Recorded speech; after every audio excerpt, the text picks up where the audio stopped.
경기가 사중 쇼크라. 한국은 초유의 상황이라. 진짜 무시무시한 발언이죠. 그런데 이 말이 맞습니다. 이 말이 틀린 말이 아니에요. 이게 과장된 말이 아닙니다. 진짜입니다. 한번 지표를 보면 확실하게 확인할 수 있습니다. 여러분 당장 고용부터 보자고요. 사중 쇼크라고 했으니까.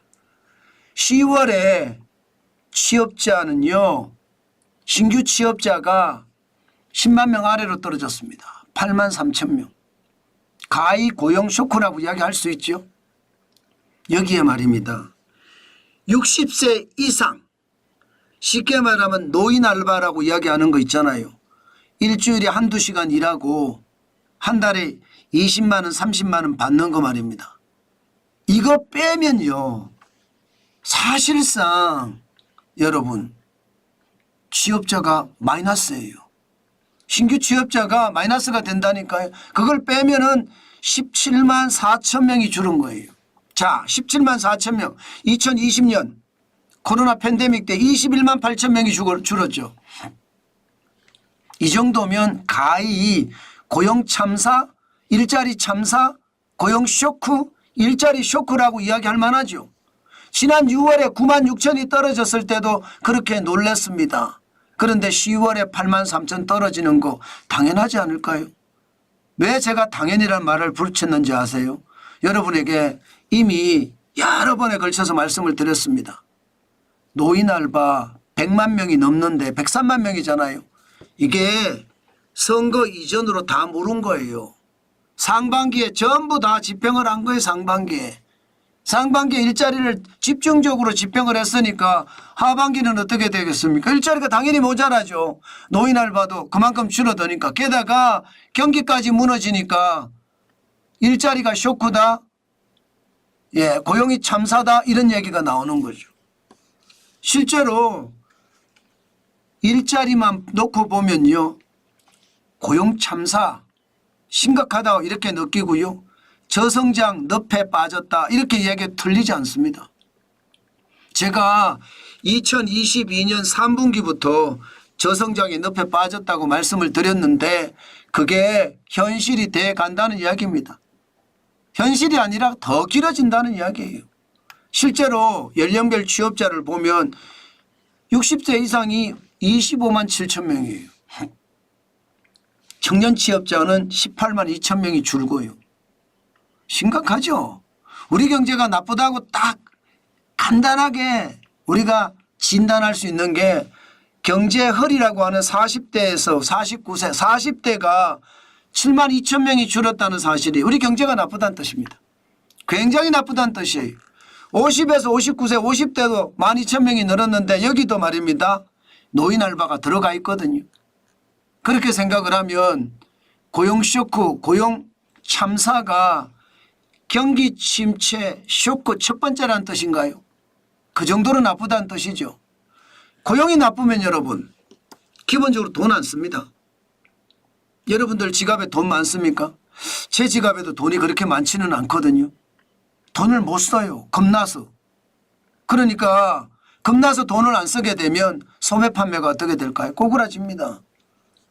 지금 소매 판매를 보면 9월에 마이너스 0.4 10월에 마이너스 0.4 두 달 연속 소매 판매가 마이너스를 기록하고 있습니다.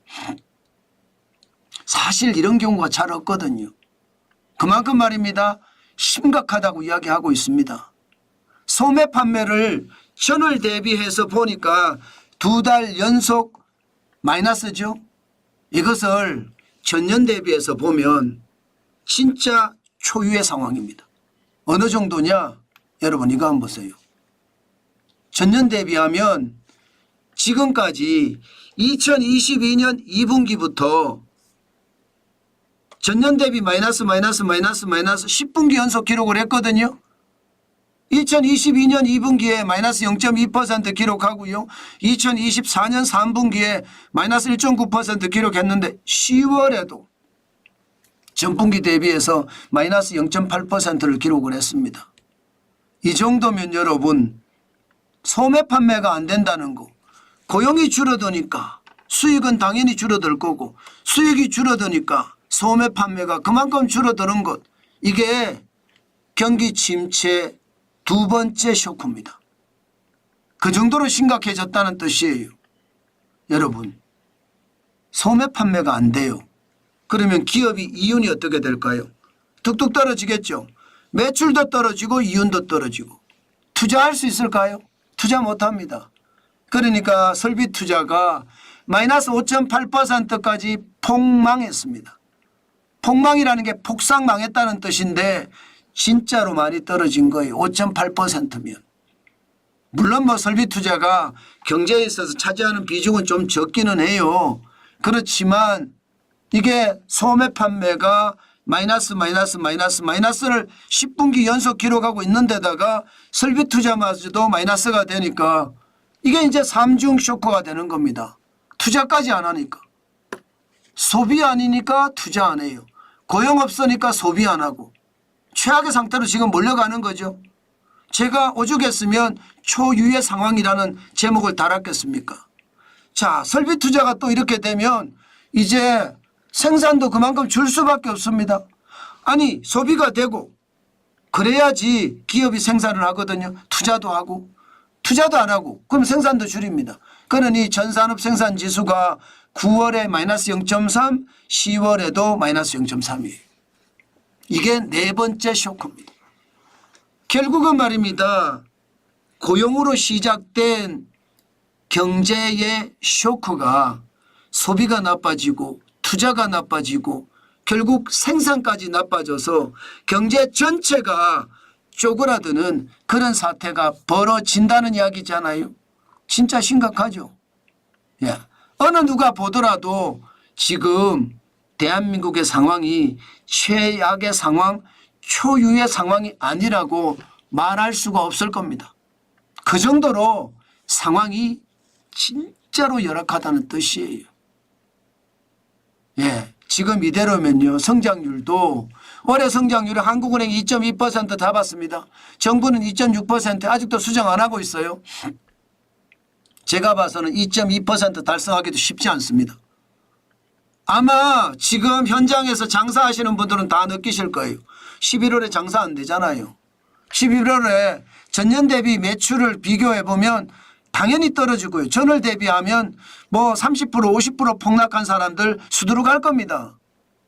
11월이. 그러면 연말 대목도 없다는 뜻이 되는 거예요. 연말 대목이 없으면 성장률은 꼬그라질 겁니다. 그래서 한국은행 2.2% 잡았지만 더 떨어질 수 있다 이렇게 잡고 있습니다. 한국개발연구원도 2.2%, 한국금융연구원도 2.2%, 국회 예산처도 2.2%, 전국경제인연합회는 2.4% 잡았지만 이거 아직 발표를 안 해서 그렇지 이것도 내려갈 겁니다. 산업연구원도 2.2%. 그런데 2.2%보다 더 내려간다. 이게 현재까지의 전망입니다. 문제는 올해가 다가 아니에요. 내년이 더 심각하다는 거예요. 내년 한국은행은 벌써 말입니다. 2점대를 아래로 잡았습니다. 1.9% 떨어진다. 1.9%. 게다가 내년의 상황 보복 관세를 얼마나 붙일지 모르지만 보복 관세 정도에 따라서 최악의 시나리오는 1.7%까지 성장한다는 전망까지 나옵니다. 1.7%. 내년이 진짜 심각하죠. 올해도 초유의 상황이라고 하는데 내년까지 더 힘들어지는 올해보다 더 나빠지는 게 내년이라고 이야기하는 게요. 그게 초유의 상황이 된다는 뜻입니다.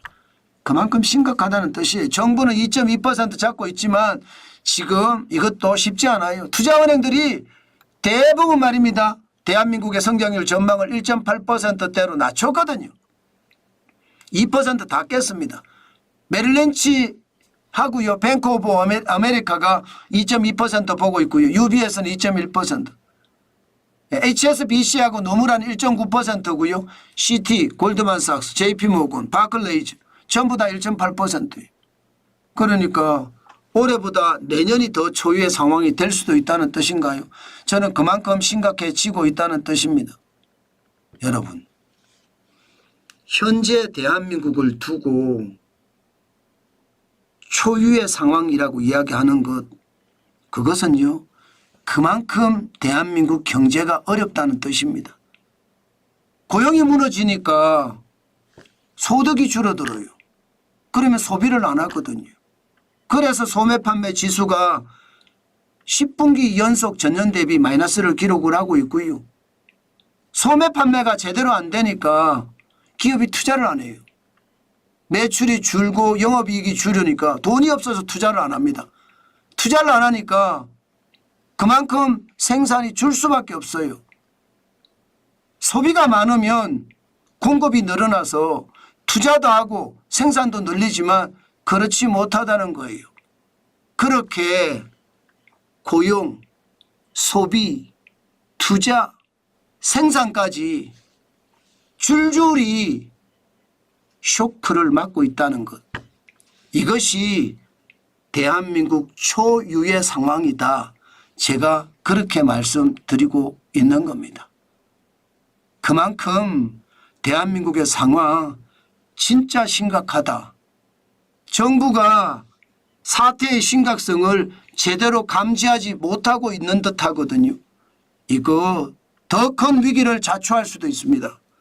저는 더 큰 위기가 오기 전에 현장에 대한 정확한 진단이 있어야 되고 그 진단이 없으면 눈물 날 만큼 최악의 위기를 맞을 수도 있다. 그 말씀 여러분에게 또 한 번 드립니다.